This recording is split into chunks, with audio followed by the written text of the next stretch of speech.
আপনি লক্ষ লক্ষ টাকা খরচ করে কোরবানি করলেন।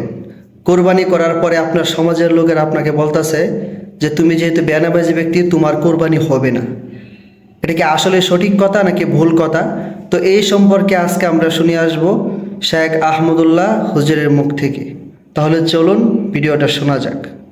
যিনি নামাজ পড়েন না কিন্তু কোরবানি দেন, তার কোরবানি কবুল হবে কিনা? নামাজ পড়ে না কিন্তু নামাজ আল্লাহ পক্ষ থেকে ফরজ, সেই বিশ্বাস আছে।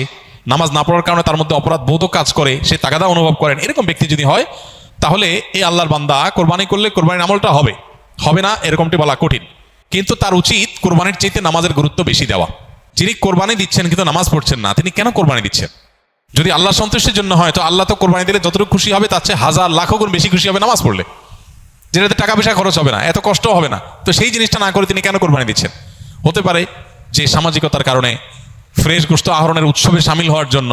এইসব যদি হয় তাহলে এটা তো সামাজিক কোরবানি, শরঈ বা দ্বীনি কোরবানি না।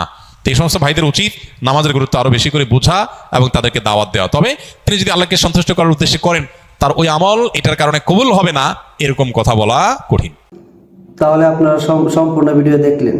তার মানে হলো যদি আপনি গোশত খাওয়ার জন্য বা সমাজের মানুষের জন্য কোরবানি করে থাকেন তাহলে আপনার কোরবানি হবে না।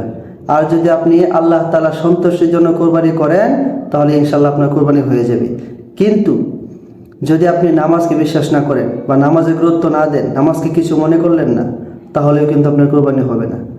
নামাজ যেমন ফরজ জিনিস, কোরবানির চাইতেও জরুরি হলো আপনার নামাজ। আপনি নামাজ না পড়ে কোরবানি নিয়ে দৌড়াদৌড়ি করার কোনো মানে আসে না।